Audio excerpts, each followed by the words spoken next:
by the enlightening teachings of the Guru Katana, by the Shaktipada, the graceful transmission of the spiritual powers from the Guru, by looking at the sacred feet of the Guru, or by the complete loving favor of the Guru Prasad,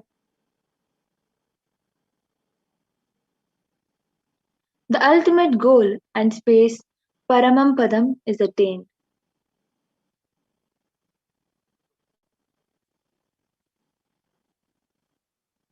So, what will we be learning in today's segment? We'll be learning about health and abundance. We'll be learning about who Bhagwan Venkateshwara is. We'll be understanding more about principles of Bhagwan Venkateshwara, how to go beyond poverty in wealth consciousness, and powerful cognitions about wealth and abundance, and about Diksha and Darshan of Bhagwan Venkateshwara, manifesting through the supreme point of Hinduism, His Divine Holiness Bhagwan Nithyananda Paramashivam.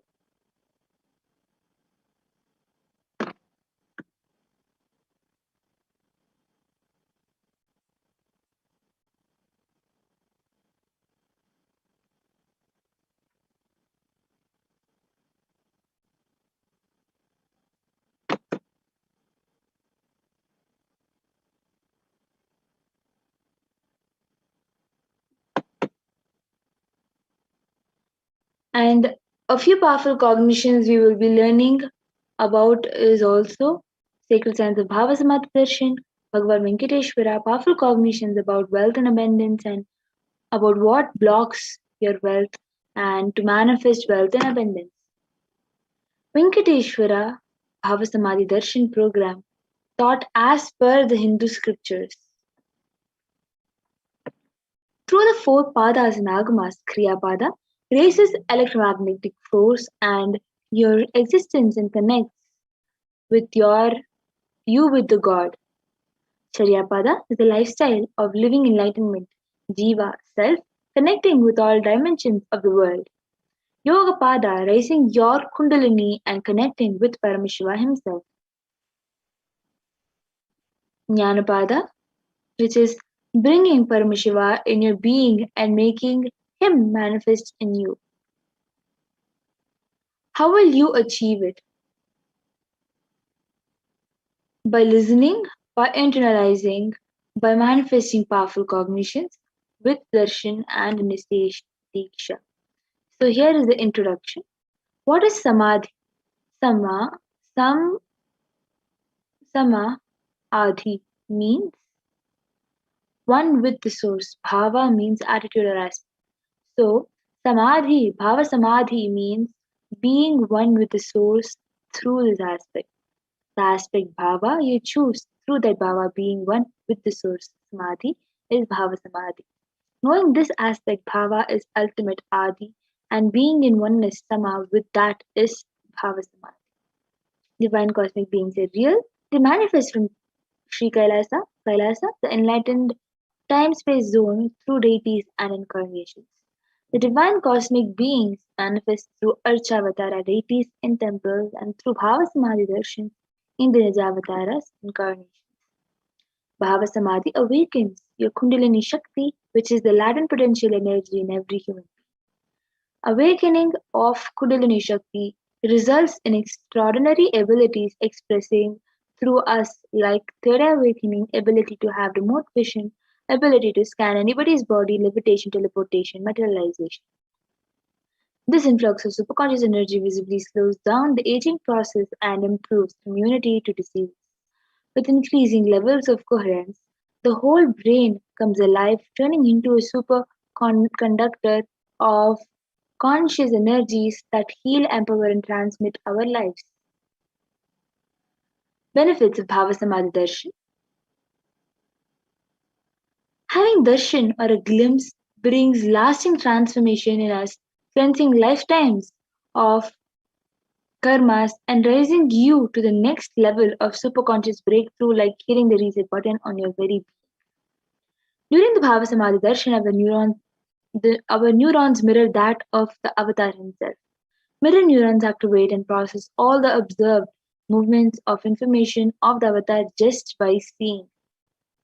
That is Our entire body silently and without movement recreates what is happening.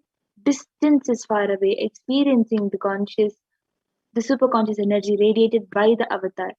Now we'll be understanding more about the Supreme Pontiff of Hinduism.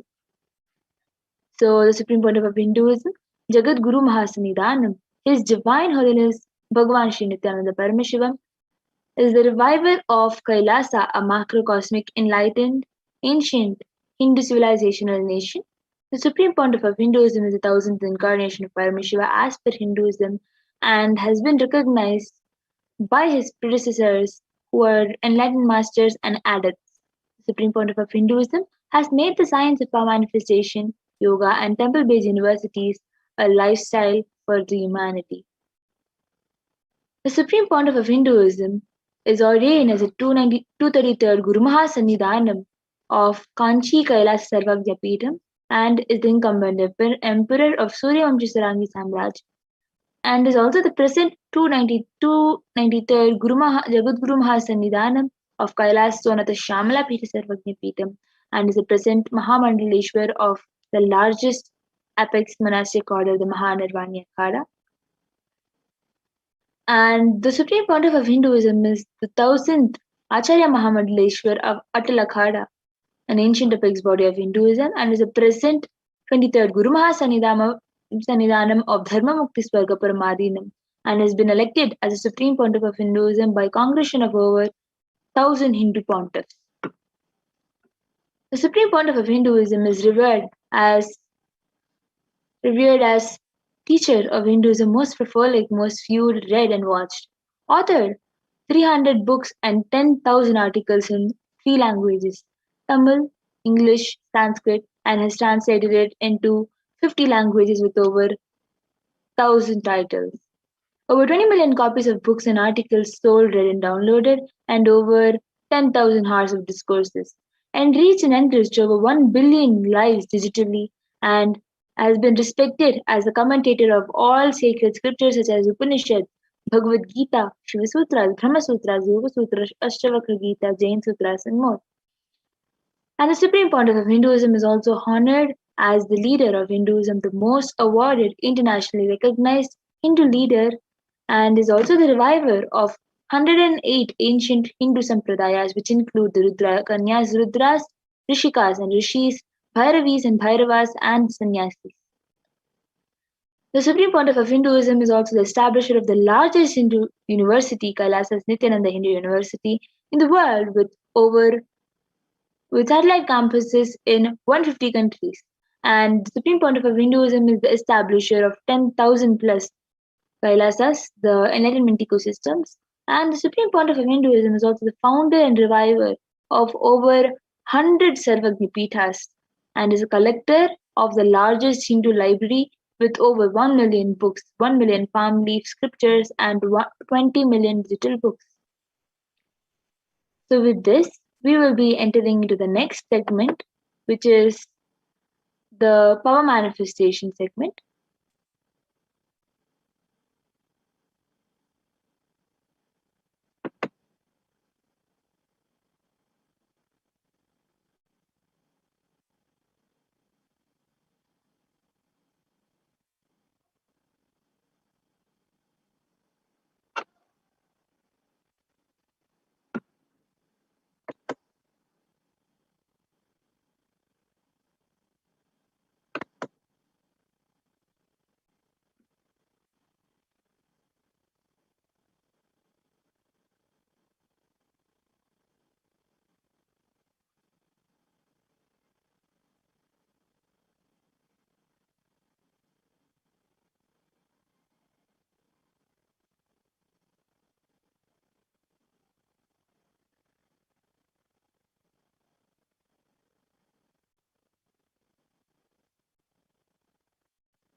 So now we will be entering into the power manifestation segment for this segment.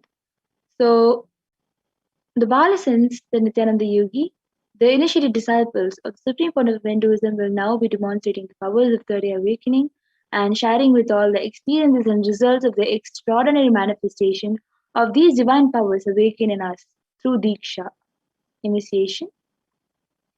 In today's Bhavasamadhi Darshan, all of us will be receiving the initiation into the power of third eye awakening and various other powers with the blessing and grace of the Supreme Pontiff of Hinduism, and we will be able to manifest the power of seeing through the eyes blindfolded, the third eye reading. Third eye is the cosmic browsing center which is located between the brows, which upon initiation one can effortlessly express powers and see through the initiated third eye.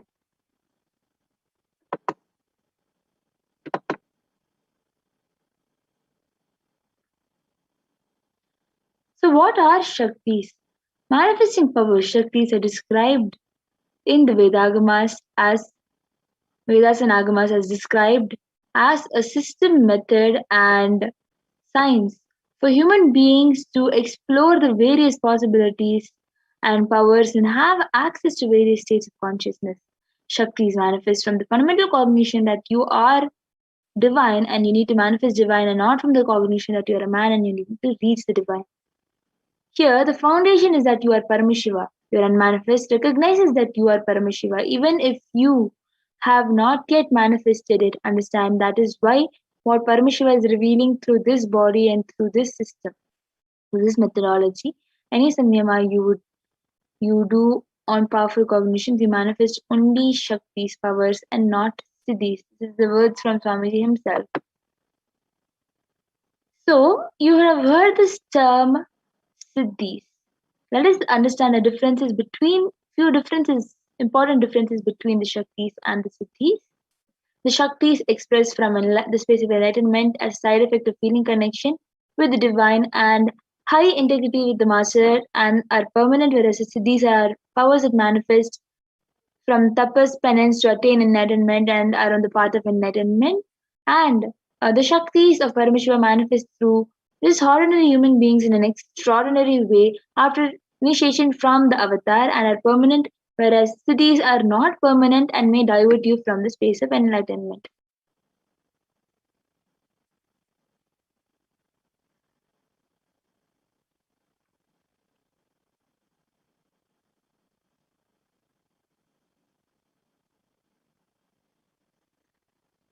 So, the source of these Shaktis, Paramashiva, is a primordial divinity in Hinduism, the ultimate reality and cause, which is self-effulgent, Swayam Prakasha, all-pervading, unchanging, beyond time, space, form, and causality. As the fundamental base of Avyakta, the unmanifest, and Vyakta, the manifest existence, Paramashiva manifests as Panchakritya, or the five cosmic acts of Shrishti, which is creation, Sthiti, which is sovereign rulership and maintenance, Samhara, which is rejuvenation, Prabhava, which is pulling out of delusion, and Anugraha, which is liberating grace for all living entities. And the avatar of Paramashiva, the source of Shaktis, the Supreme Pontiff of Hinduism, Jagadguru Mahasannidhan, and His Divine Holiness Bhagwan Sri Nithyananda Paramashivam, as a thousandth living incarnation and representative of Paramashiva, and the reviver of Kailasa, the ancient enlightened Hindu civilizational nation, the great cosmic borderless Hindu nation. Ever since the beginning of the civilization, the Sanatana Hindu Dharma has been the cradle for enlightened beings and highly advanced sciences.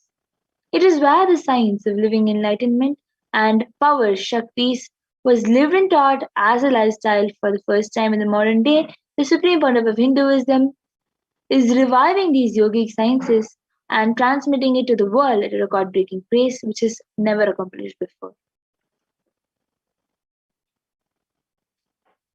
So, these powers, the Shaktis, are transmitted through Guru Parampara. This knowledge and science of manifesting the Shaktis are passed down from one generation to the next through initiation, which is Diksha in Sanskrit, by the enlightened masters, the Gurus. The supreme point of Hinduism, being recognized as an incarnation at a very young age, was trained and taught these sciences to revive the initiation and knowledge repositories for billions to manifest these sciences of our manifestation from the disciplines of Vedanta, Tantras, and Sri Vidya, Yoga, yogic powers, Mantra Shastra, Siddha Vidya, science of Aushadha, Advaita, Bhakti Yoga, Paramashiva Jnana, and Paramashiva Vijnana. So the great rishis and munis have recognized the supreme point of Hinduism to be the avatar of Paramashiva and Parashakti. So the pictures that you're able to see of the Guru Parampara, Mata Vibhudanandapuri, Pundi Swamigal, Yogaraj Yoganandapuri, Tinnai Swamigal, Srinivasa Swamigal, Jnananandagiri, Isaki Swamigal, Annamalai Swamigal, Kanchi Paramacharya, Visri Swamigal, Sri Tiruchi Mahaswamigal, Sri Sadashivom, Sri Sadhu, and Anga Pradakshina, Annamalai Swamigal, and 238th Guru Mahasanidhanam of Mandalamadinam. So all of them have recognized this incarnation and have initiated the incarnation of these powers. So how do we awaken the Shaktis in us? Every jnana, the ultimate truth mapped into your consciousness, prajna, manifests as possibility and power of every being, prajnana.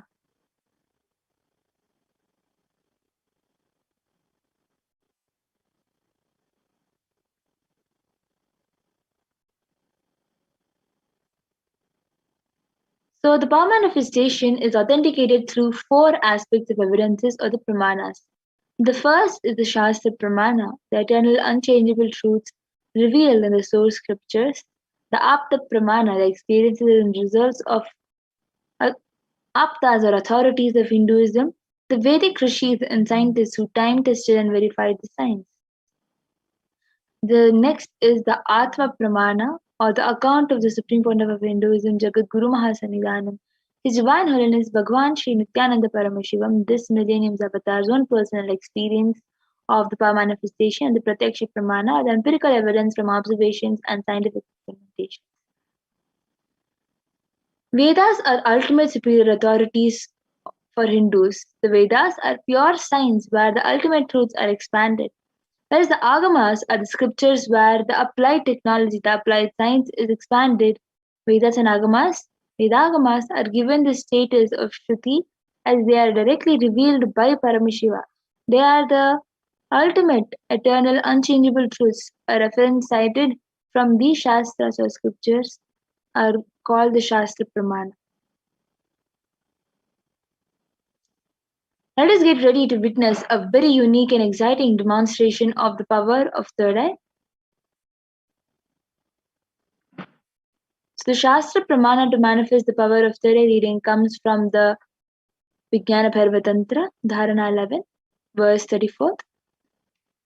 Kapalantarmanonyasa tishthanmilitalochanaha kramena manasodardhyat lakshaye lakshamuttamam. Translation: by fixing the mind on the inner space within the crown center and sitting stably without any movement, having the eyes closed in succession, by that stability of the mind and inner space, through the power of the third eye, one directly sees the ultimate goal Laksham by having the vision beyond the sight that reveals any object or place, attaining the space of oneness with the source Paramashiva.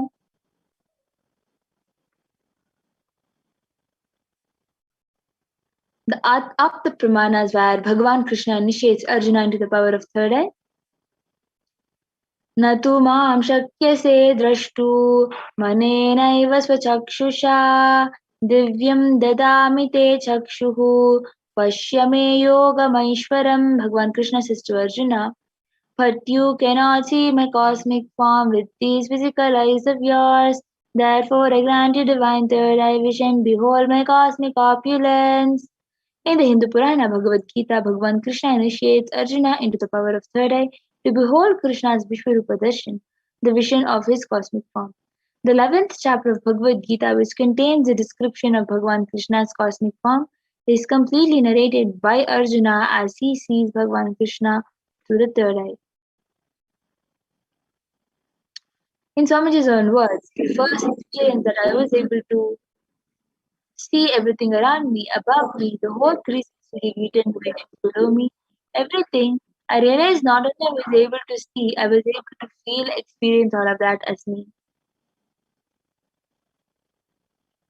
The next is the Pratyaksha Pramana, the empirical evidence from observation and scientific experimentation. While doing the researches using the positron emission tomography, when doing daily activities, high activities measured in the brain where the third eye is located. When in deep samadhi state, only the third eye region is active and almost 90% of the brain is at peace. This rare sacred science of third eye awakening is being made available to humanity for their ultimate enrichment in conscious evolution by the Supreme Pontiff of Hinduism, Jagadguru Mahasannidhanam, His Divine Holiness Bhagavan Sri Nithyananda Paramashivam, as living incarnation Paramashiva. The Supreme Pontiff of Hinduism embodies the most profound yogic states that surpass all bounds of time, space, and matter. The Supreme Pontiff of Hinduism is gifting the pure great science of third eye awakening along with many other spiritual sciences through Diksha initiation. Millions of people have been initiated by the Supreme Pontiff of Hinduism and are experiencing the profound results as extraordinary powers in their everyday life. Let us now witness the live Sakshi Pramana demonstration of the power of third eye with the Balasan after a short break.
What I mean by the word Kailasa, listen intensely. Enlightenment ecosystem, literally enlightenment itself, in your own home, wherever you are. If you cannot come to Kailasa, it's okay. Kailasa can come to you. Kailasa coming to you is Kailasa.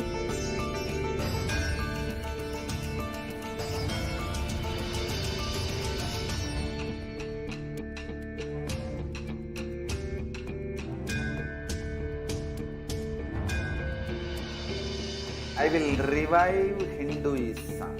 I am a Hindu revivalist, not by any revolution, but by evolution.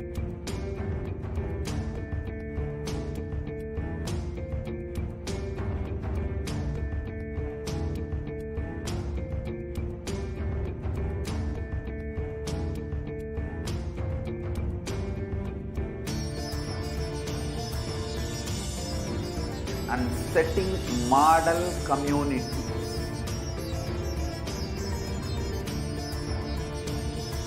Kailasa, enlightenment ecosystems, Sarvanya Pitas all over the world.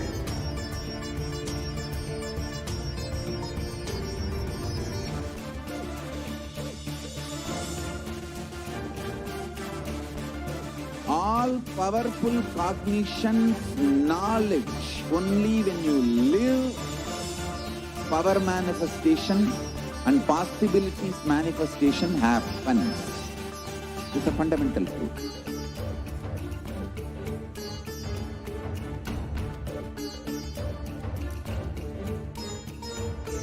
Hinduism cannot live exclusively as one sampradaya. No. All sampradayas of Hinduism is an ecosystem.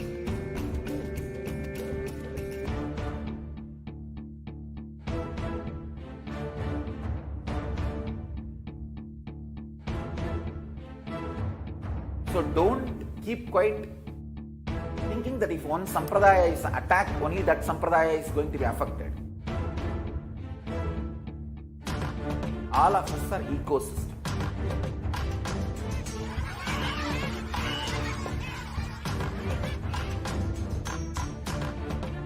I invite all of you to get involved and enjoy Hinduism by the principle of Dharmo Rakshati Rakshitaha. When you protect Dharma, Dharma protects you. We will make the whole planet flourish spiritually. The spiritual prosperity will happen to the whole planet. We all have to coexist together.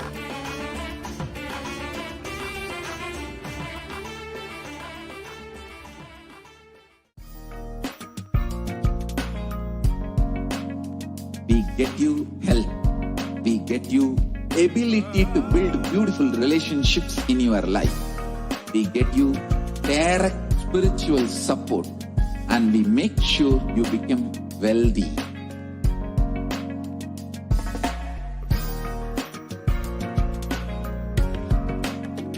We won't stop giving you just good life. We will literally not stop till you live enlightened life. Manifesting the state of Paramashiva, space of Paramashiva, powers of Paramashiva, being of Paramashiva.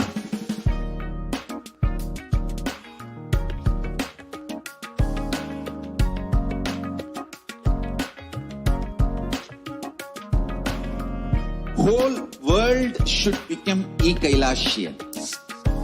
I want the whole world to know Hindus have something great to contribute to the world.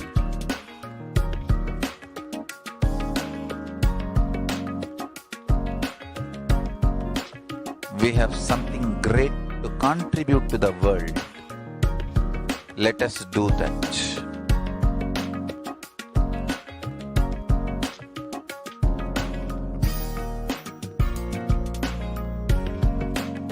Kailasa is proper customized spiritual service helping you to identify your root patterns of suffering. We have perfected the science of helping every individual from every cultural, religious, nationality background.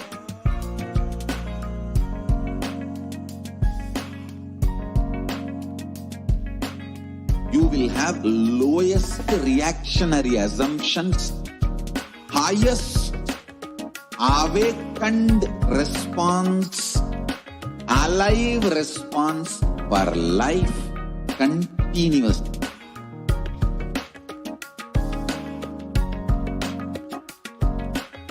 Kailasa is enlightenment ecosystem, literally enlightenment itself in your own home, wherever you are. Proper customized spiritual service helping you to complete with your life negativity, withdrawal from life, self-hatred, self-denial, self-doubt, so much of tiredness, laziness. We can support you aligning your diet, your attitude, your aptitude, your understanding about life. We can help you with everything.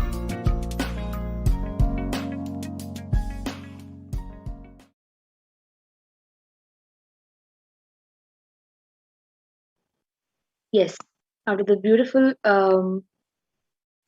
understanding of the Shastra Pramanas of the power of third eye reading. Now we'll be entering with a live demonstration of the power. So, as you can see, I have this eye band with me, which has two pits like thing, into which the eyes will just go and stick, and the nose has a cut.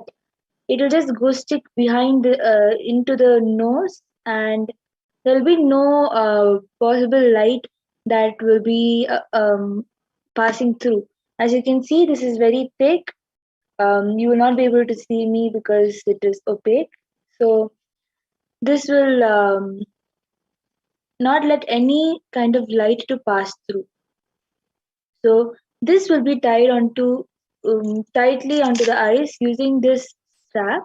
It will just be tied tightly onto the eyes by a volunteer, and when normally people used to not let light and have disturbance while sleeping. So now I request the volunteer to put the eye band onto my eyes.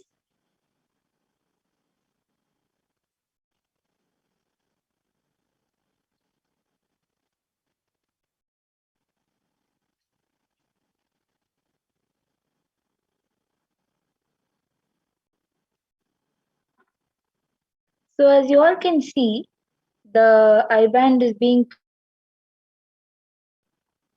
right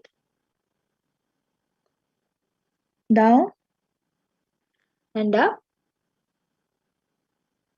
So there is no possible light that can be let in through this eye band. You will not be able to see anything.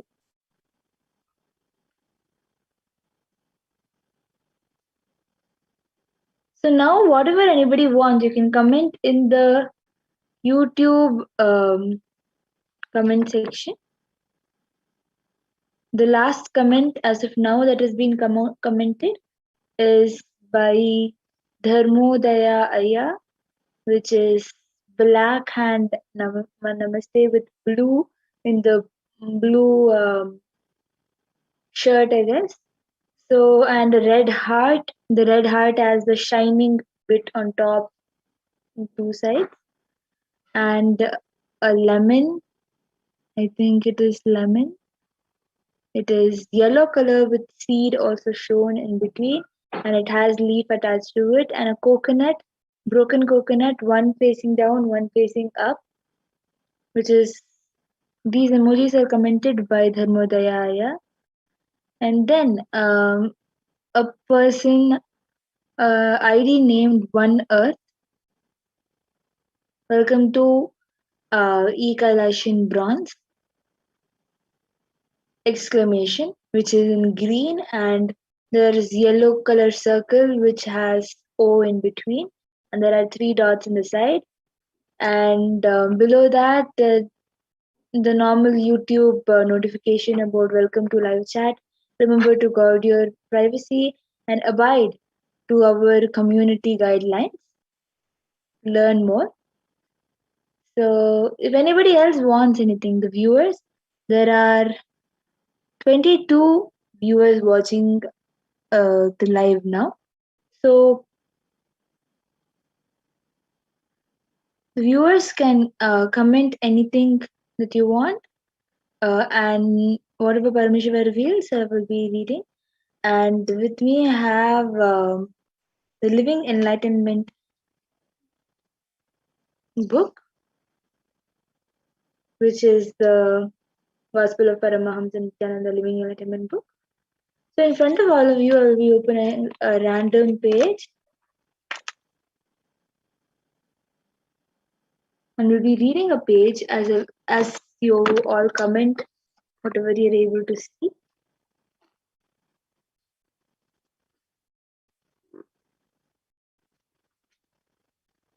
So here in big letters it says, what are the key ingredients that make a successful leader? In big words it says over here, what are the key ingredients to make a successful leader? And then there's a small story that starts. There was once a great war between two countries. The war had been going on for some time, and the soldiers were starting to feel tired of the long battle. On a hot afternoon, a man in civilian clothes was riding past a small group of tired soldiers digging a huge pit. The group leader was shouting orders and threatening punishment if the work was not completed within the hour. The man riding the horse stopped and asked asked the sir, "Why are you only shouting orders? Why can't you help them yourself?" asked the stranger on the horseback. So then the story completes here. It's page number 8382, as you all can see. Am I showing properly? Over here. So then the next page, the group leader looked at him and replied, "What do you mean? I am the leader. The men do as I tell them." He then added, "If you feel so strongly about helping them, you are welcome to do so yourself." The man got down from his horse and started walking up to the soldier at work. The group leader was simply shocked. The man took up the tools and started helping the soldiers and worked with them till the job was finished. Before leaving, the man congratulated the soldiers for their work and approached the group leader. He said, um, the next time your status prevents you from supporting your people, you should inform your higher authorities, and I will provide a more permanent solution." The group leader was now completely surprised. Only now he looked closely at the man and realized that the man was the army general. So this is the story.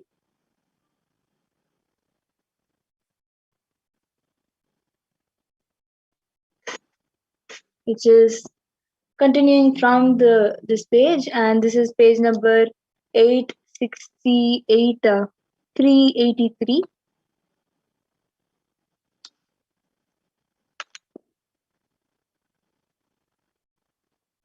And then Ma Purushananda has commented saying, "Thank you, Pragna, Pragna, and so amazing she can read blindfolded." Yes, Ma Paramashiva is manifesting. This is called service to humanity, is also another comment that has been put. R.E. Glow Aya or Ma Marlena has commented 3 stars, the sparkle emoji, one top, one small one, bottom a medium one, and the side the bigger one, and a yellow namaskar emoji with the blue ends, and then it has one heart, and similarly it has one pink emoji in the between, and the same emoji is the other way down. The purple heart and the namaskar and the sparkle emoji. It is like a pattern. Anybody else wants to comment anything? You can comment. And Marlena R.E. Glow has the super chat symbol, which is in green color. Ma Purushananda has the super chat symbol, which is in yellow color. And Ma Dharmodaya has super chat symbol, which is in yellow color.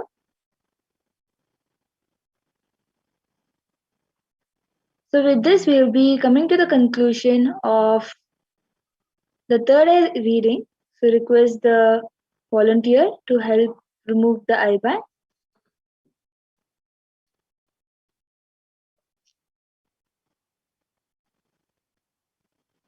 As you all can see, the eye band is being removed right in front of you.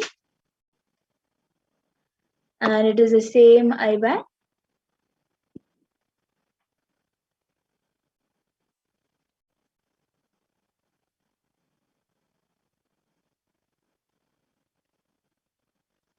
So with this, we will be entering into the next power, which is the power of body scanning.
So whoever wants a body scanning can start commenting in the chat section, comment section.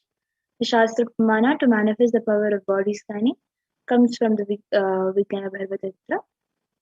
Swadehe jagato vapi sukshma sukshmatarani cha tattvani yani nilayam dhyatvante vyajyate param.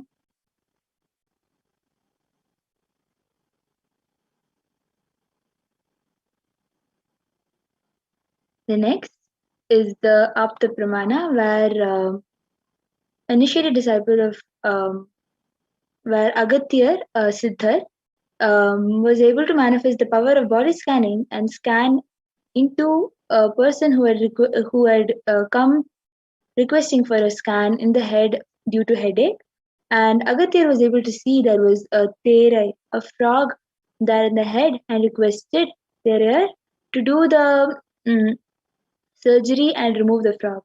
After the surgery is done and the frog is removed from the brain, from the head, the person had relief, and thus the person who did the surgery was named as Terer.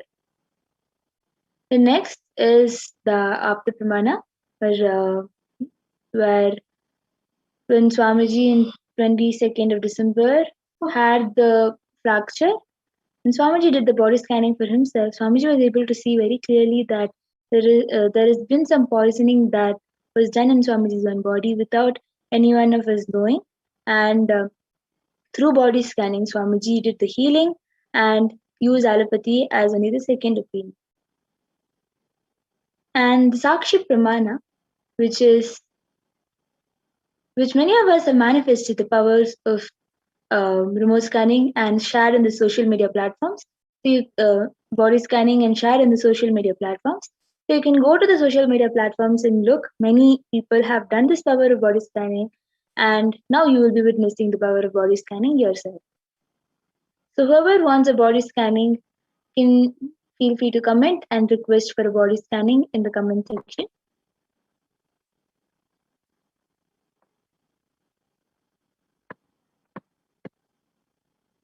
So we already have a few requests.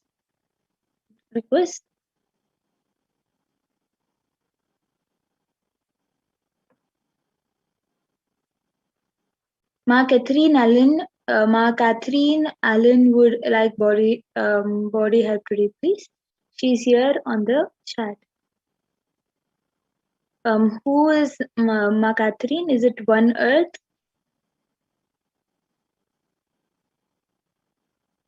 If she has permitted, then we'll be able to do the body scanning with her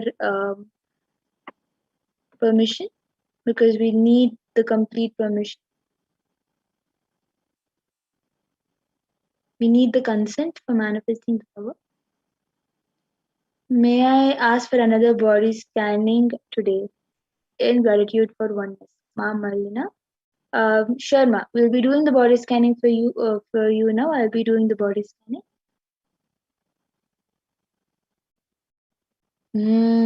Nithyananda Paramashivoham.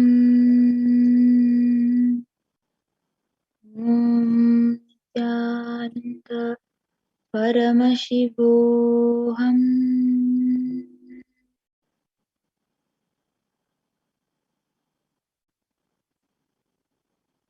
Yes, now what Paramashiva revealed is that you're facing lots of heat in your body. Now you need to consume more water. What Paramashiva revealed is that the consumption of water will reduce the heat in your body, and the heat that is produced in your body is not healthy.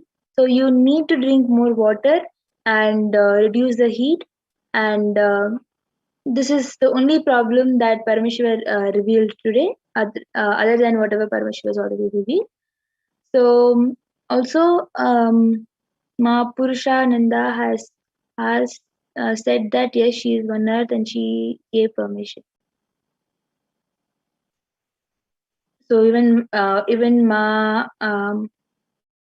Gayatri Nalan, who's one earth, has put need help with body issue and best housing to help this.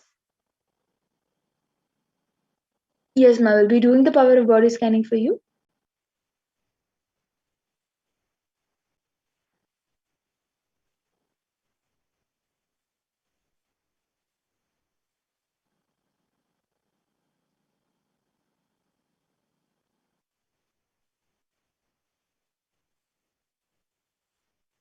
Yes. So what Parameshwar revealed for you, Ma Catherine Allen, Parameshwar revealed um, is that you need to take care of your stomach. There is some excess of gas that is forming in your stomach, and that is even fully full of your digestion system is having a really bad odor due to the gas in your body. So what Parmeshwar revealed is for you to every day do gargling in the morning, and with salt, do gargling in the morning, and night have haritaki, and immediately after waking up have castor oil and lemon water. So this is the solution that Parameshwar revealed for your gastric problem, and that gastric problem is only causing your knee pain, and it is your knee all of a sudden just feels weak, and you just feel like you need to press it and do some kind of massage for your knees. That feeling is all because of the gastric problems, which is just collecting all over your body that is causing the problem, and this is what Parmeshwar has revealed, ma. So just follow having Haritaki, whatever Swamiji has already told for this problem. Just have Haritaki, castor oil, and lemon water in the morning, and do gargling in the morning. This is going to be the solution that Parmeshwar had revealed.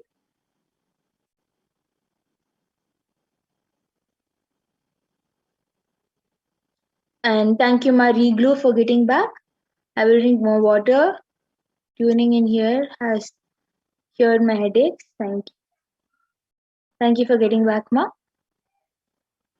So also we have few more people who have requested for body scanning, but we will be coming to the conclusion of the session. Whoever wants can come back every day at the same time, and in the morning 6 p.m. for 6 a.m.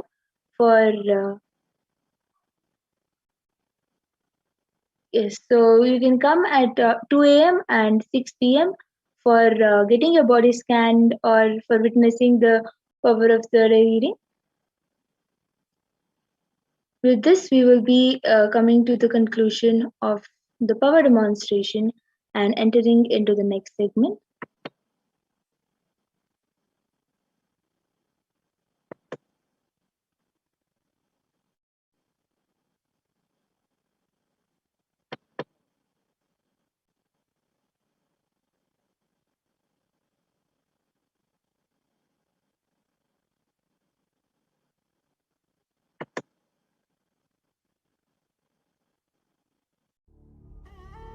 What I mean by the word Kailasa, listen intensely.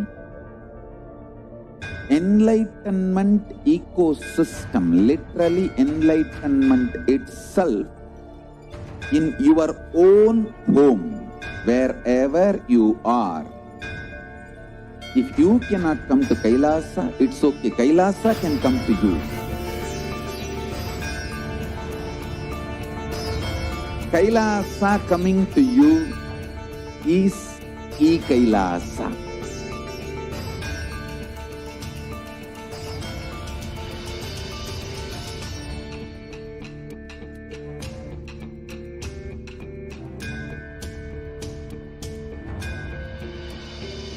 I will revive Hinduism. I am a Hindu revivalist, not by any revolution, but by evolution.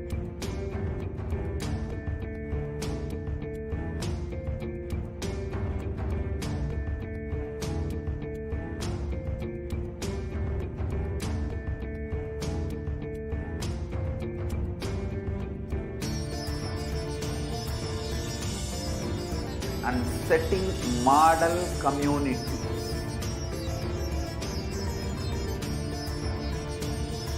Kailasa, enlightenment ecosystems, Sarvanya Peethas all over the world.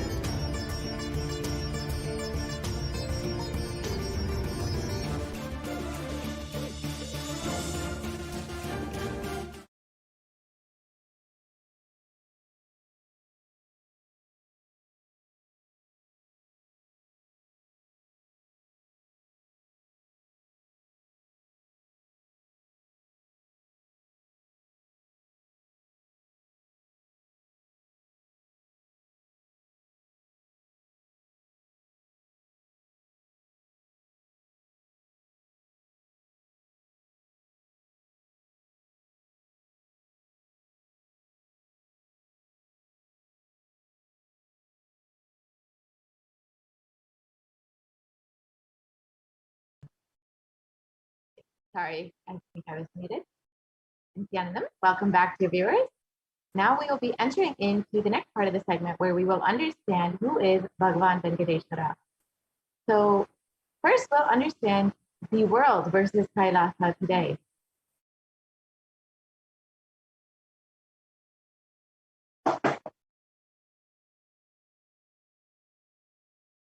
So as we know, over the last 18 years of growth has been wiped out in 2 months. And because of the spiritual contribution of Kailasa, Hindus were contributing to 40% of the world's GDP.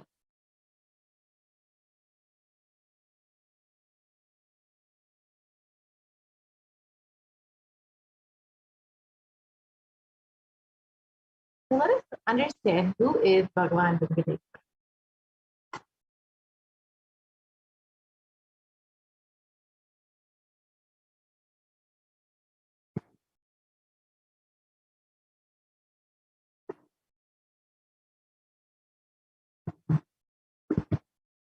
Venkateshwara is one of the most powerful modern day incarnations in the Kali Yuga. Mahavishnu came down as Sheshadri and Bhudevi took birth as Padmavati, and they got married and stayed in the planet Earth with the body for at least 200 years and created a beautiful kingdom, blessing the devotees with wealth, health, and auspicious things.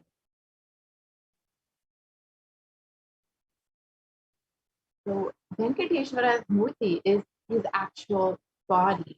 He decided to stand in Tirumala, making himself available to all the devotees. Venkateshwara just became the deity.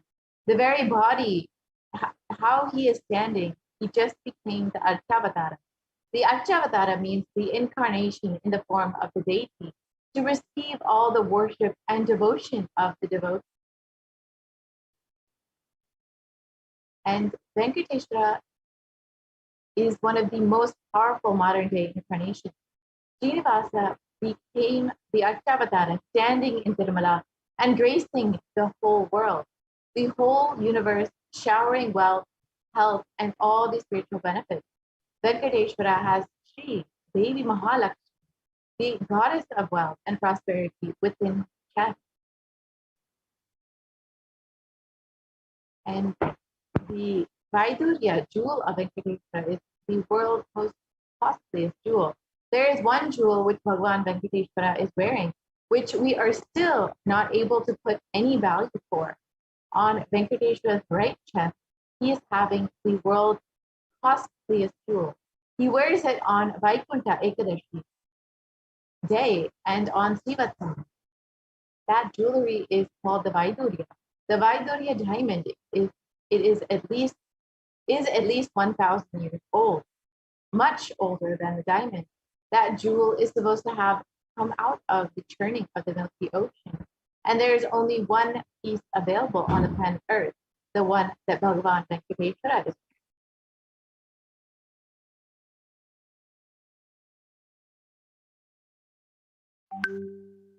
And the power of the energy field of Tirupati. Ramanuja was a great enlightened master and stayed for many days in Tirupati Tirumala with his disciples. One day, Ramanuja was getting ready for the pilgrimage back, packing his bag and along with it some food. He and his disciples walked all the way up. The full day, they all walked up, and then in the evening they reached downhill and they opened the food for eating. They found a lot of ants in the food, and the disciples started cleaning all the ants. Ramana just stopped. No, don't do that. He just packed the whole food safely, not even leaving a single ant, and walked all the way back up the hill without having any food. And in the middle of the night, all the disciples were wondering what is happening. After going to the top of the hill again, Ramanuja opened the food and said, now leave the ants here, because we don't know how many janmas, lifetimes they meditated and did punya to take birth in the presence of Tirumala, the energy field of Venkateshwara. And we have no right to take them out of this energy field and leave them somewhere else. Even when masters become deities, siddhas come to live around them in their presence. When the deity becomes master, naturally all the siddhas, all the higher level beings come to live around them. So the Shastra Pramana for Venkateshwara, the reference from the Hindu scriptures is from the Narayana book, from verse 1. And the translation is, this universe is the eternal being, Narayana, the imperishable, the supreme, the goal, the multi-headed and multi-eyed, omnipresent and omniscient, the resplendent, the source of delight for the whole universe.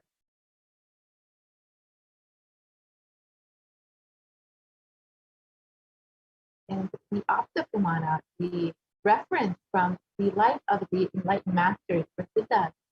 The Brahmanda Purana also contains the Sri Venkateshwara Sahasranama, or the 1008 names of Lord Venkateshwara, which occurs as a conversation between sage Vasishtha and sage Narada, and also Venkateshwara Ashtotra Stotram, the 108 names of Lord Venkateshwara.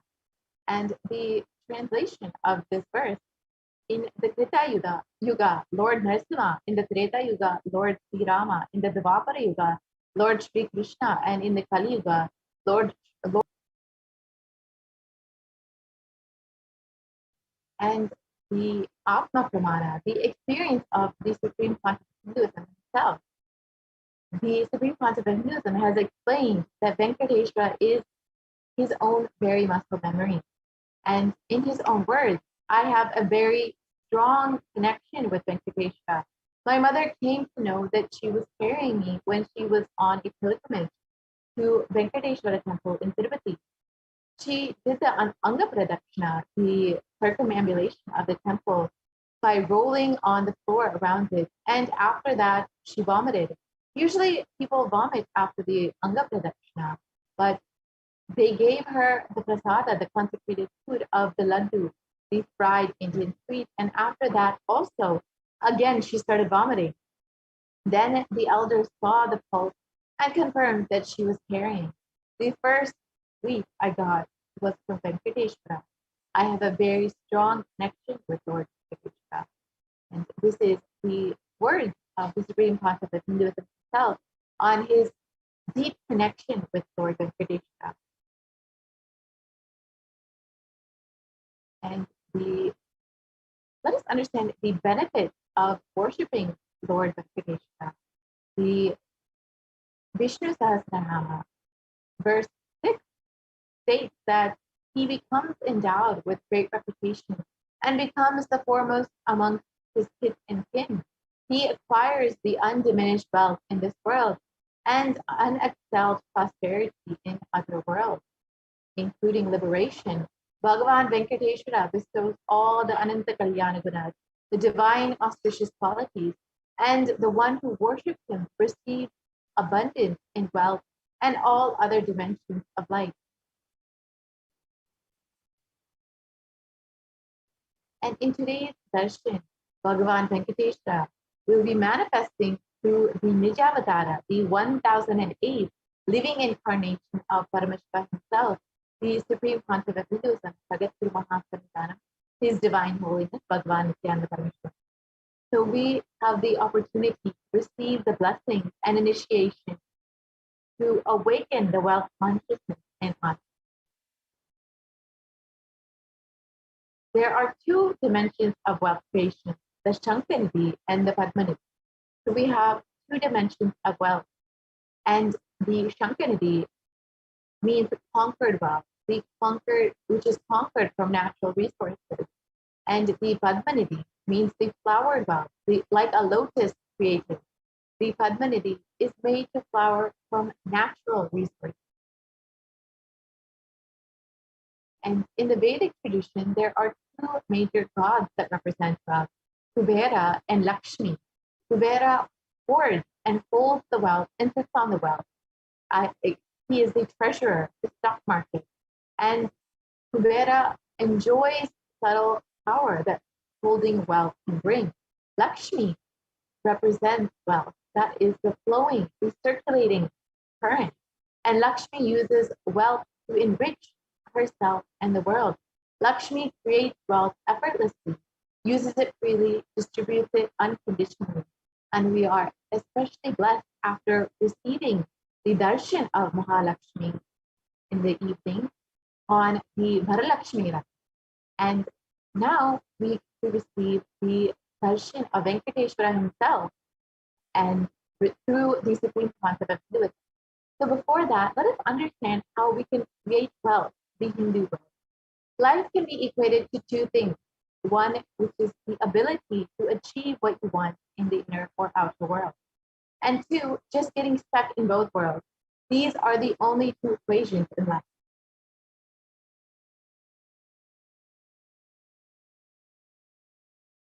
So first, we must have the right diagnosis. Everyone wants wealth, but they do not increase the life in them to the level that they want it. Wealth can be equated to the life energy you express. It is a straight equation because as on now, a normal man has wealth as the first priority in life. So if you do not have wealth, do not blame anybody. You are not expressing life in you. Life energy is not happening inside of you. Creating wealth is an intrinsic part of our lives. Krishna says very beautifully in the Gita that the universe by its very nature works. If you have at least the goal of creating wealth, you will be creative. Your energy will be channeled properly. The first priority in life should be for moksha, enlightenment. But till that happens, the second priority can always be creating wealth.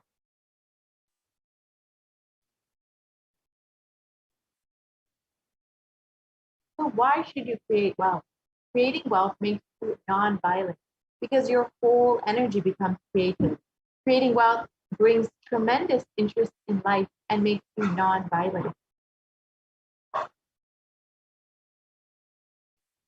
So what is wealth? Wealth is not just an object or a thing to be achieved. Wealth is an reflection of you. Anything that adds to you is wealth. The quality of health you enjoy, the state of your relationship, the fulfillment you experience in your career, your mental state, your sense of inner fulfillment, all of these are measures of success with which you have created wealth in your life. Wealth is not even just money or currency. Money is one type of wealth. Currency is also one type of wealth. The assets are another type of wealth. And being alive, being active is one more type of wealth. And all four of these put together is wealth: money, currency, assets, and being active. Wealth is neither good nor bad. It is simply a utility. Wealth consciousness means making a clear decision to break out of the myths and mental patterns that impoverish us and draw us again and again into the poverty cycle.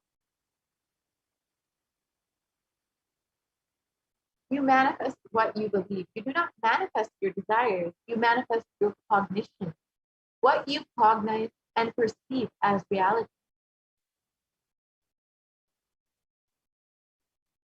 Let us understand what is the gap between our beliefs and our desires. Many of us say, I really desire wealth, but deep down you believe wealthy people are arrogant people, bad people. They do a lot of wrong things. If you believe wealthy people are arrogant, bad, wrong, they do many wrong things, they exploit others. If you have that belief, how will you manifest wealth in your life? Your perception is the material out of which your reality is made. If you desire wealth, but you believe, perceive, cognize wealthy people as bad or wealth as too much, naturally, you will not manifest wealth in your life. The gap between your desire and your perception is called the mental pattern. Let us now look at all the beliefs that you carry about wealth. The first common belief that many of us carry is that wealthy people are arrogant or bad people. You carry deep resistance of wealth, leading you to not accumulate wealth. And even if you accumulate wealth, you carry the guilt of accumulating wealth. However, the truth is, arrogance does not come by wealth. Arrogant people will be arrogant, whether they have wealth or not. Arrogance means behaving as if you are more important than or no more than other people. But we wrongly associate wealth to arrogance and create a pattern and start hating wealth as well, the same way that we hate arrogance. Another common belief that we all carry is that poverty is good. Deep inside of us, we label poverty as a good quality. We feel reverence and respect for poverty. How then are we going to generate wealth in our lives? And another common belief is that handling wealth is more responsibility. We may feel uncomfortable. Whatever I want, I will not get it. Maybe you came to this conclusion by looking at some wealthy people who did not have any time for themselves. And other inadequate beliefs that we may be carrying on wealth is that making money is a sin. And however, this is not true. Create as much wealth as you can. Celebrate it, share it. Wealth consciousness is highly creative with high responsibility. And another inadequate cognition that we might be carrying is that wealthy people work smart but not hard. And again, this is not true. Don't be too lazy to bend your body and mind to realize your dreams. Read the stories of any famous millionaire today, and you will see that wealth does not come from a genie in a bottle. It comes from hard work. And another inadequate cognition that we may be carrying is that you have to be worthy of wealth. However, wealth comes to those who are wealth in their very consciousness, there is no qualification to have wealth. It is simply your decision. Anything you cognize, you create a certain energy field about your cognition. You attract situations, people, everything around you to make that cognition into reality. All you need is will persistence, your decision. You are not going to give up your intention. That is will persistence. First, you must prepare your mental pattern to be able to create this energy field. Your mental patterns go on affecting you, but you always tell, I'm too busy to repair myself. It's like sitting in a broken car and going on rotating the handle or pushing the and pulling the gears and doing whatever that you want. You are not going to move 1 inch. But if somebody says to you, why don't you go and repair your broken car? You are not moving. You tell them, no, no, no, no, no. I am way too busy to repair my car. I can't get down now and repair because I am hurriedly going to some place. This is utter stupidity.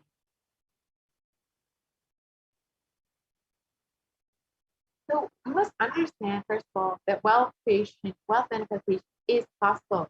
You may be desiring to have wealth, but you may not be believing it, perceiving it, and cognizing it as your possibility.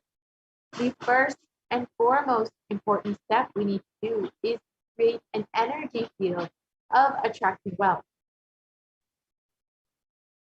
So let us understand the secrets of attracting wealth from the Supreme Concept of Hinduism himself.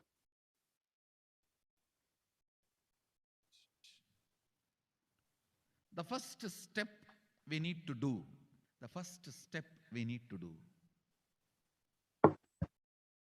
looking back, the gap between your desire and your cognitions. How you started perceiving wealth, money. How you started perceiving. I can tell you a small story. First time, how I was introduced to money and started interacting with money. I still remember my 3rd birthday. My father has given me a Ganesha who actually ate food. If you have read my biography, you would have read the incident.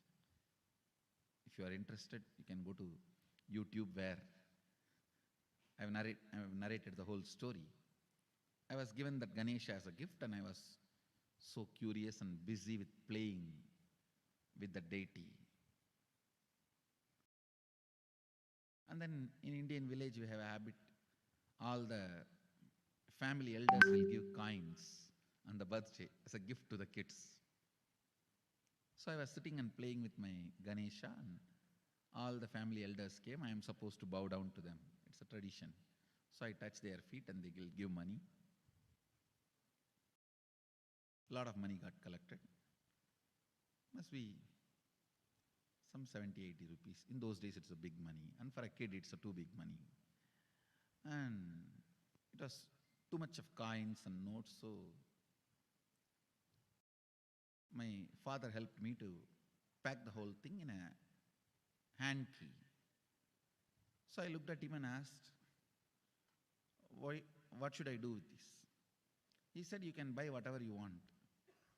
I said, I don't need anything. I only wanted this Ganesha. You already gave it to me. I don't need anything. He said, then you can give it to anybody you want.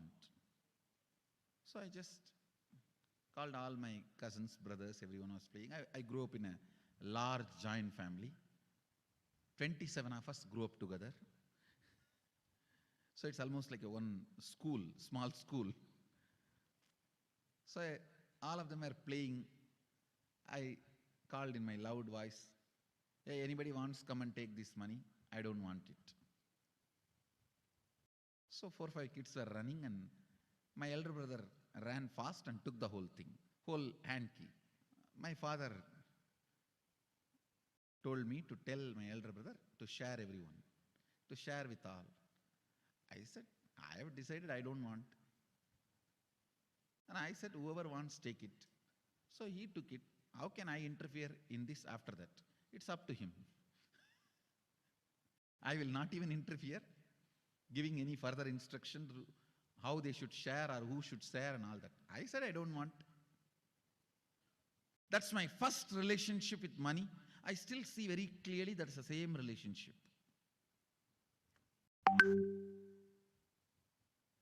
Still I don't touch money. I don't handle. Never felt the need.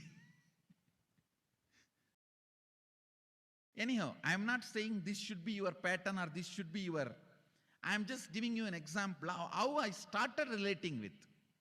So now dig out how you started relating with money. That was actually my completion with money. I touched first time money only to give dana. Still I am doing the same thing. Still I touch money only to give dana. How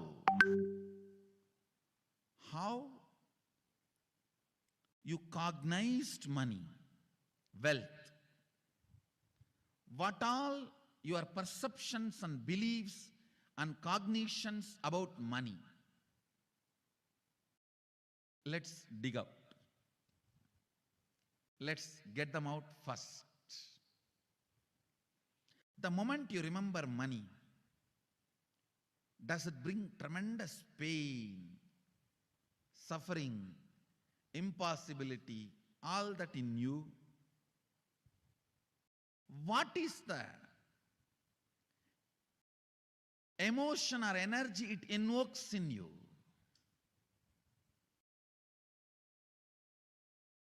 So put your pen to paper and just keep writing whatever comes to your mind.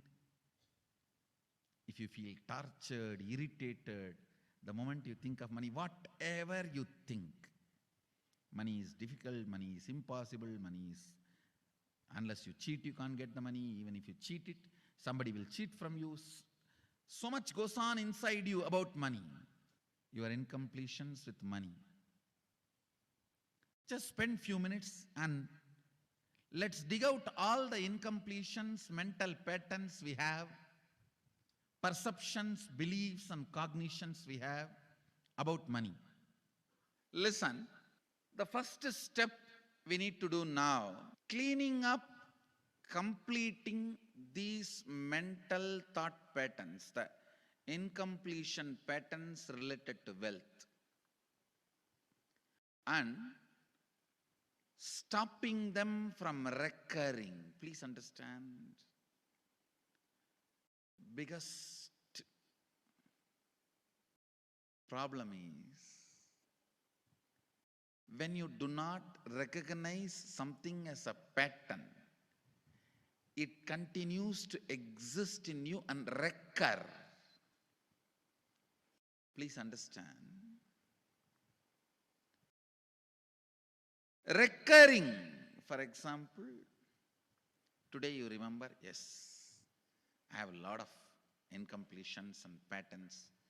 Incompletion means, let me define.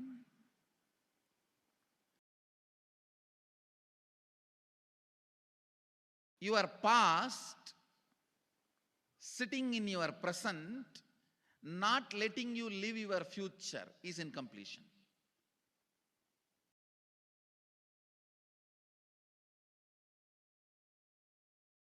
It has no logic. Because you lost love of somebody, you decide never to love again. It has no logic.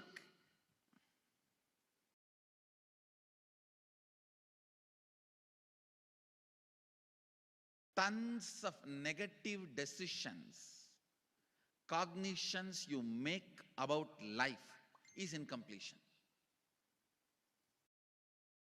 I'll give you one small example. 8-year-old kid is in the classroom. Teacher asks, who is the first Prime Minister of India? The kid jumps on the bench and shouts Mahatma Gandhi. Naturally, the whole class laughs. Because Mahatma Gandhi is not, neither is Mahatma nor he is first Prime Minister. Okay, let's leave it. When the whole class laughs, she decides never to come in the front, jump up and be active. Even after 50 years, if she becomes a CEO of a company, in the team meeting, she will be telling her ideas to somebody else and somebody else will be presenting. Even if she is the head of the meeting, she will continue to suffer the decision she made at the age of 8. How many of you see this is happening even in your life in some form? That is what I call incompletion.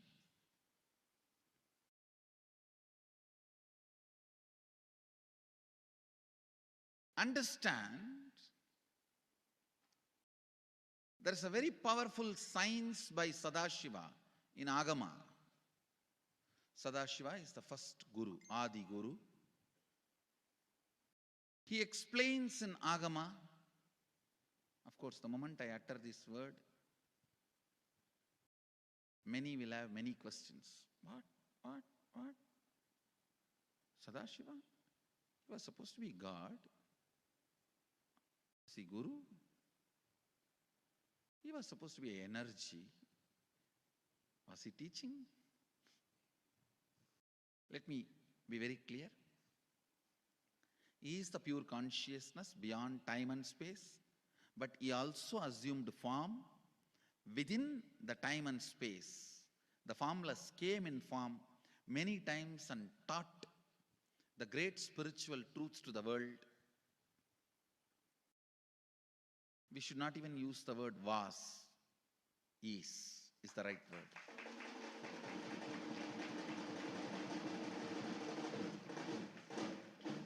He gives a beautiful science of completing with this incompletion patterns, known, unknown.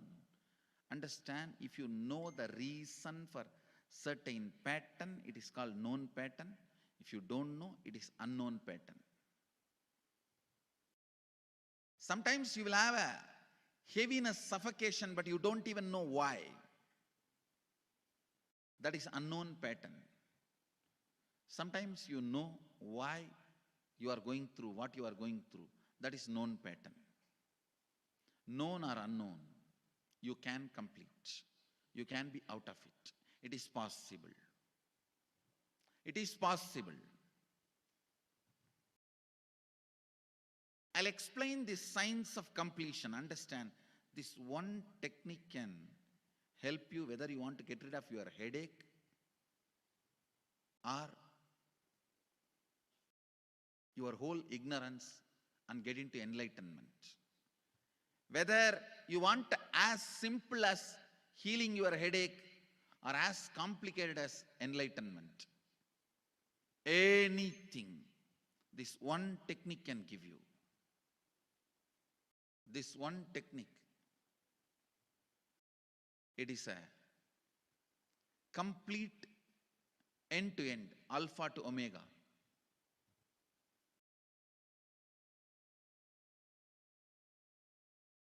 It's from Sadashiva directly.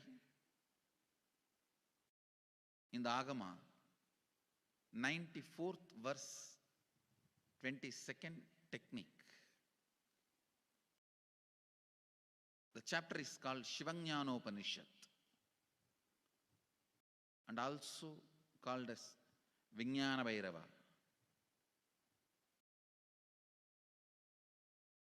Chittat yanta kritir nasti mamantar bhavayet iti vigalpanam abhavena vigalpair uchito bhavet.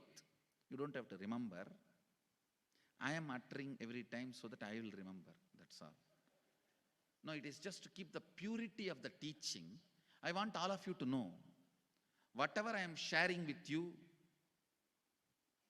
is my personal enlightenment experience which is in tune with the earlier master's experience.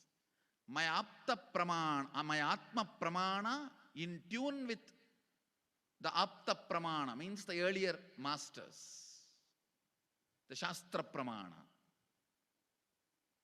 Only that can become your Sakshi Pramana. Never learn from a person who does not have Atma Pramana, enlightenment. He will be only Pandit, repeating. Same way, never learn from a person who claims yes, enlightenment, but does not keep his experience in tune with the Shastra Pramana and shares with you. It's always dangerous. Maybe it must have been good for him, but we don't know whether it is good for all of you. The Atma Pramana should always be acid washed with Apta Pramana, Shastra Pramana. Only that can become Sakshi Pramana, experiential reality for you. Never learn from anybody who has only knowledge, not experience. Same way, never learn from somebody who claims having only experience and does not connect, purify, make it in tune with the Shastra and presents it to you. There is always a danger. If you don't bother about the Shastra Pramana, you may be having kakka biryani. Be careful. Listen. To keep the purity of the teachings, I keep the original Sanskrit verses. I'll give you the translation now. Consciously feel within the mind stuff of past memories of incompletion with its activities as mind, intellect and ego not existing in me. By contemplating this way in your inner space, disidentify from the past impressions and memories of completion. Put your active attention at the space of past happening. Relive these imagined impressions and memories of incompletion. Then the mind stop having fully ceased from its present characteristics of forming thought patterns and cognitions is complete. Thus you become complete and achieve the original space of complete completion. Listen. Now I will explain. I have read out the translation. I'll explain what to do. Now you wrote many of the patterns, incompletions, thought currents you are having about money, ideas, cognitions you developed about money from the young age. Do only one thing. Just go back to that same age when the incidents happened in you, the cognition started building in you, the beliefs started building in you, the idea started building in you, the perception started building in you. Relive the same situation. I'm not asking you just remember. Remembering means, for example, something happened at the age of 7 which is still hurting you about money. You asked 1 rupee from your uncle and he did not give, but he gave it to his son. It's still sitting and hurting. If now you are 47, this happened 7. You being 47-year-old person and remembering what happened at the age of 7 is remembering. Forget you are 47. Forget who you are now. You may be having millions. Just become that 7-year-old who asked and did not receive. For you, that 1 rupee must have been almost life. I have seen people, they develop even wheezing when they were not given as simple as a chocolate or an ice cream by their friend or family or brother. I've seen. Because for a child, it may be life. Just go back, forget who you are now. Become that person. When that incident happened, relive. Just see what has happened at that time. You will see many of the unknown, suppressed emotions will break. And I tell you, many diseases will be healed.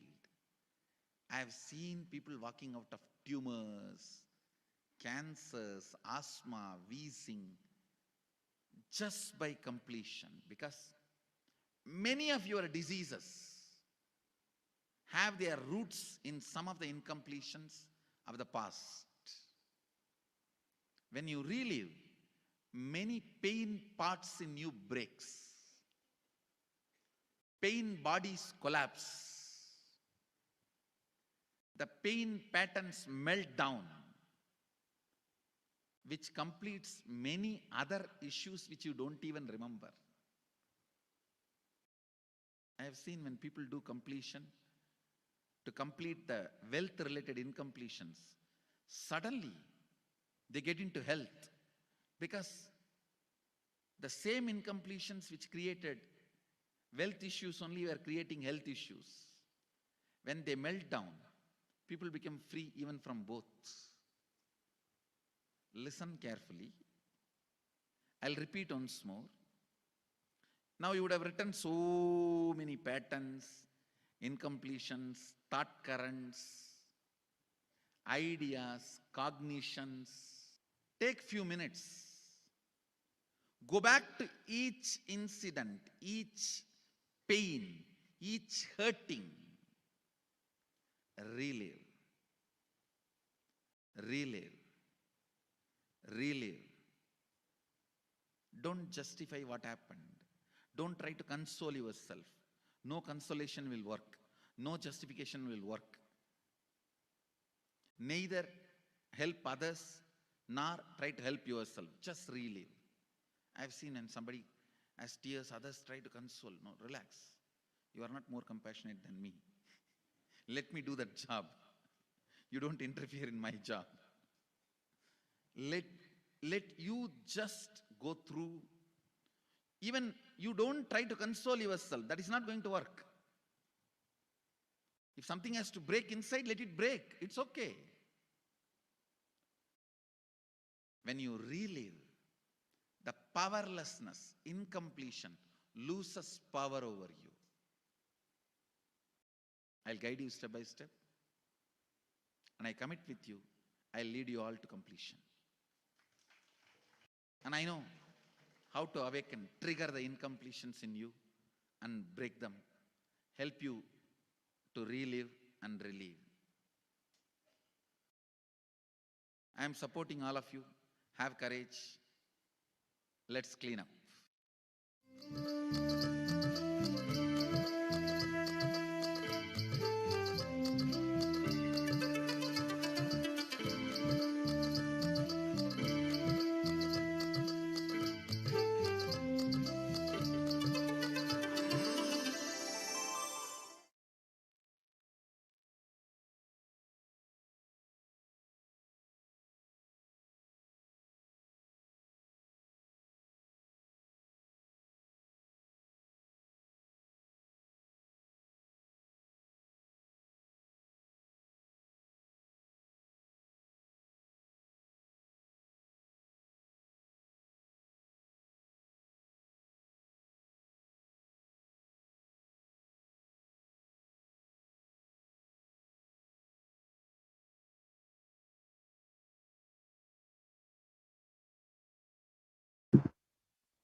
So let us understand how we can create a magnetic field.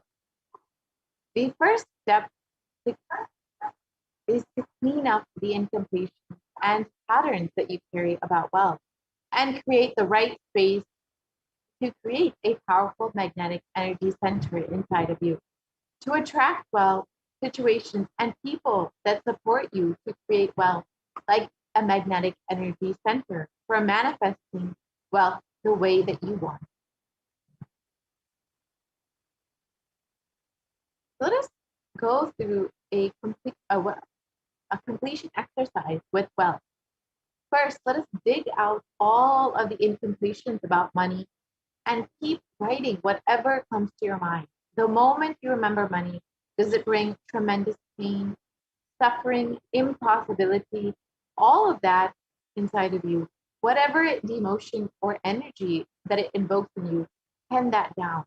The moment you think of money, whatever you feel or think, money is difficult, money is impossible. Unless you cheat, you can't get money. Even if you cheat, somebody else will cheat you. So much goes on inside of you about money, your incompletions with money. Just spend a few moments and let's dig out all of these incompletions, beliefs, mental patterns that we have, and the perceptions and cognitions that we carry about money. Go to the next slide, please.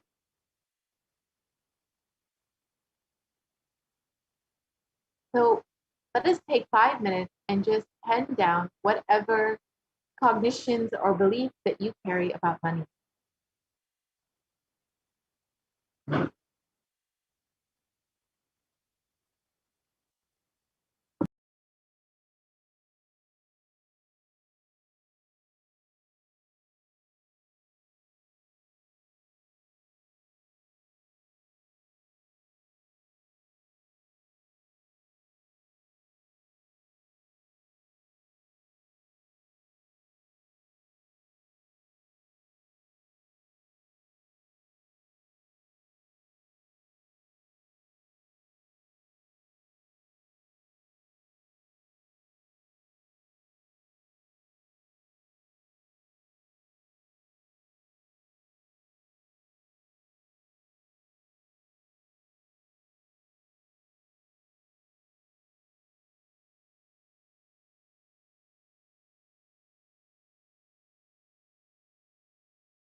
So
now we can move into the next part of the exercise. So each belief or cognition starts from a particular incident. Identify that incident when the wrong cognition or belief started developing in you and started forming inside of you. Relive and relieve. Complete those incompletions. Go back to that same age when that incident happened, when the idea or belief or perception started building inside of you. And complete with each of these incomplete beliefs that you carry about wealth. So just spend 5 minutes to go through the process of reliving and relieving.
Yes, we can continue to the next slide, please. So now that we have relived and relieved and completed all of our incompletions and incomplete cognitions that we carry about wealth, let us move into the second step, which is to consciously decide what it is that you want to manifest within the next 3 months in the dimension of wealth.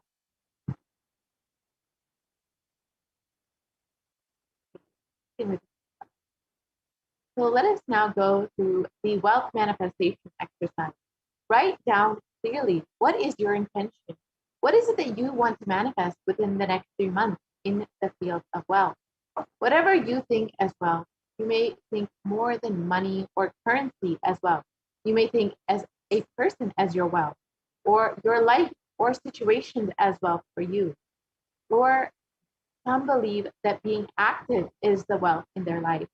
People feel even extraordinary powers as the wealth for them. So whatever it is that you consider about as your wealth, whatever you want to manifest and attract in the next 3 months, please pen those down right now.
they can start by yourself.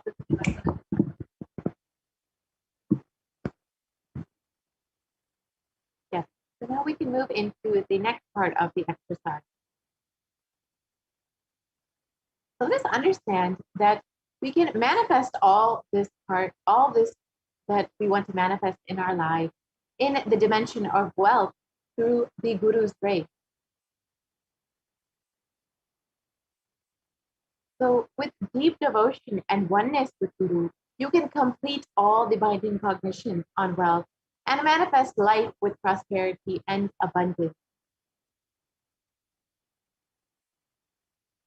So the Shastra Pramana from the Guru Gita for Guru translates the syllable Guru is darkness and the syllable Guru is said to be light.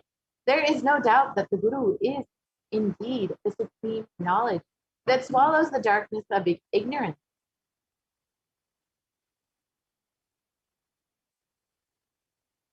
And